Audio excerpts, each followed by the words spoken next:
This is Birr Castle, which is a Roman fort in Britain, and it actually represents one of the more later forts, where you can see a change in the philosophy of defence in the Romans. At this point in the history, they were focusing more on using forts as defensive bastions, a bit like medieval castles. Whereas in the early Roman Empire, fortifications were a base for the army to stay in. They were a forward operating place so that the army could always attack.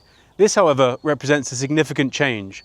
The walls are much more formidable, they're much taller, and they've got bastions on them, like this one behind me. However, this was quite a new innovation.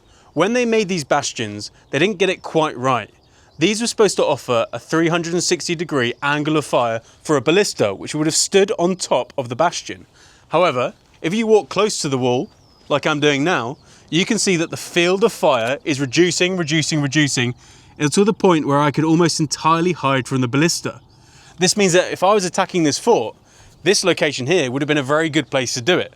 So although they've improved greatly from the early forts, it still wasn't perfect, completely different to a medieval castle, for example.